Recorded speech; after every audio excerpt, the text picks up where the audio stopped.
오늘 이 새벽에도 하나님 말씀의 은혜가 우리 성도님들 가운데 함께 하시기를 간절히 바랍니다.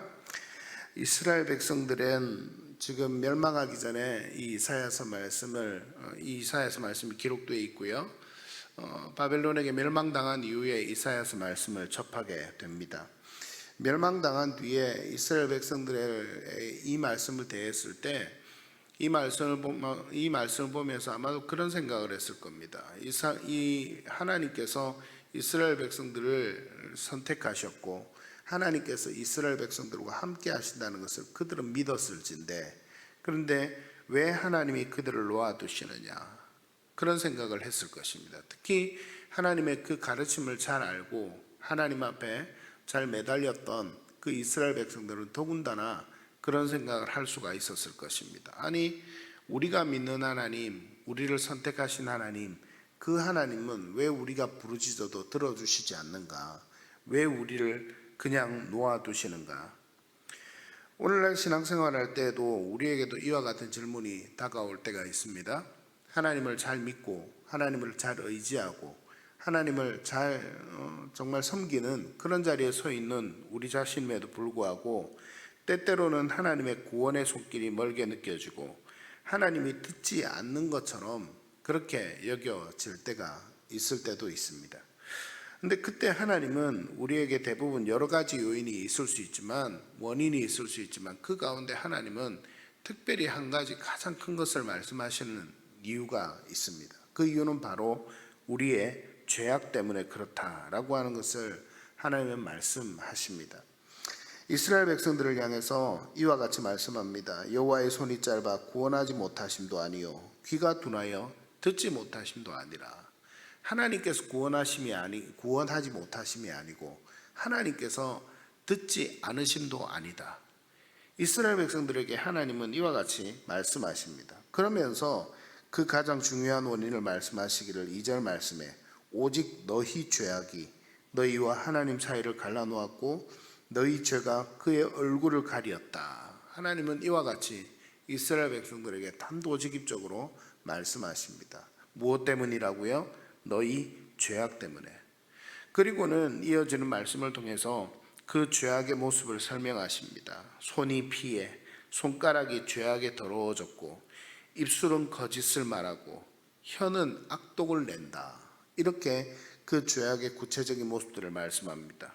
더 구체적으로 4절 말씀에 이어지는 말씀을 보면 공의대로 소송하는 자도 없고 진실하게 판결하는 자도 없고 허망한 것을 의뢰하고 거짓을 말하고 악행을 탐하고 악행을 잉태하여 죄악을 낳고 있다. 이렇게 하나님은 이스라엘 백성들에게 말씀하십니다. 5절 말씀에도 이어집니다. 독사의 알을 품고 독사가 나올 것이다. 이 의미는 이렇게 하나님 말씀하시고 6절 말씀에도 계속해서 이 죄악의 모습들을 지적하십니다. 그러니 이렇게 죄악에 빠진 사람들이 그 짠 것으로 옷을 짤지라도 옷을 이룰 수가 없다. 그 의미가 무슨 말입니까? 아무것도 이룰 수 없다. 죄악에 빠진 너희가 어떤 일을 하더라도 그 죄악이 너희와 나 사이를 가려 있는데 너희가 무엇을 하든지 이루어지는 것이 없다라고 하는 것을 하나님은 말씀합니다. 그 행위로는 자기를 가릴 수 없다고 말씀하시고 그 행위는 죄악의 행위고 그 죄악은 그 손에는 포악한 행동이 있다라고 말씀하십니다. 하나님의 은혜 가운데 나아가지 못하는 이스라엘 백성들의 모습이 계속해서 말씀합니다. 7절에 이르기에는 행악하기에 빠른 발을 가졌고 또 악한 생각과 황폐와 멸망이 너희에게 뒤따를 것이다. 그렇게 말씀하고 마지막으로 8절 말씀에는 평강의 길을 알지 못하고 행함에 정의가 없다. 이렇게 말씀합니다. 한마디로 이스라엘 백성들이 지금 죄악에 빠진 모습은 총체적으로 모든 삶의 모습에 있어서 모든 사회의 모습에 있어서 그들 가운데 팽배한 것이 바로 선한 모습이나 공의로운 모습과 정의로운 모습은 다 사라지고 죄악된 모습만, 하나님께서 기뻐하지 아니하신 모습만 그들의 삶 가운데서 뿌리 내리고 있는 것을 보게 됩니다. 오늘 이 말씀을 축약하면 이렇습니다. 죄는 악함, 행악, 더러움, 거짓, 악독, 허망, 황폐, 파멸, 평강 이런 것들이 없는 것이다. 하나님은 이와 같이 말씀합니다. 그러니 내가 어떻게 너희에게 가까이 하고 싶어도 가까이 할 수 있으며 너희의 기도의 소원을 들어주려고 해도 너희의 기도의 소원을 들어줄 수가 있겠느냐, 이와 같이 말씀합니다. 하나님은 한 번도 죄악에 빠진 이스라엘 백성들을 외면하거나 그들을 멸시하시던 분이 아니었습니다. 이스라엘 백성들이 죄악에 빠졌을 때 하나님은 이스라엘 백성들과 간절히 만나기 원하셨고 그 만남의 제도를 통해서, 제사라는 제도를 통해서 하나님은 그 만남의 길을 열어두신 것, 우리 성도님들 잘 기억할 것입니다.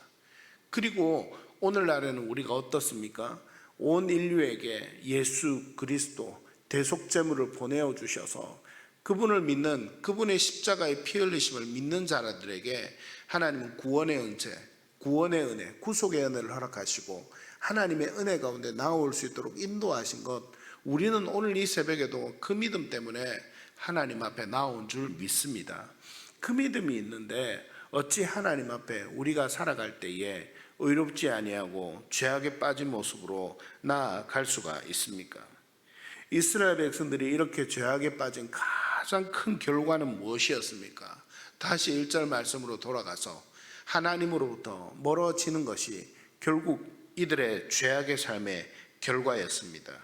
오늘 이 새벽에 여러분에게 말씀드립니다. 간절히 바라기는 이 새벽에 기도할 때에 하나님으로부터 멀어지는 죄악을 회개하고 또 우리가 이미 이런 죄악의 뿌리가 없이 하나님 앞에 겸손함으로 나아왔다면 또 기도할 때 결코 이런 죄악이 우리의 삶 가운데 틈타지 못하도록 하나님 도와주십시오. 하나님 간절히 원하오니 도와주십시오. 이렇게 기도할 수 있는 우리 성도님들 되시기를 간절히 바랍니다. 그리고 오늘뿐만 아니라 이 시간뿐만 아니라 오늘 하루, 그리고 이번 한 주간, 특별히 이번에 월요일 새벽입니다. 일주일을 시작하는 이 첫날 하나님 앞에 간절히 기도할 때 이번 한 주간이 그렇게 우리의 삶 가운데 죄악이 틈타는 것이 아니라 하나님 앞에서 의롭게 살아가며 하나님께 더 가까이 가는 믿음의 삶을 살아갈 수 있도록 하나님 도와주십시오. 그렇게 기도하며 나아갈 수 있는 이 새벽이 되시기를 간절히 바랍니다. 그래서 이번 한 주간도 죄악이 아닌 하나님과 가까이 하는 한 주간, 그리고 오늘 하루가 되는 은혜가 우리 성도님들 가운데 있게 되기를 간절히 축복합니다.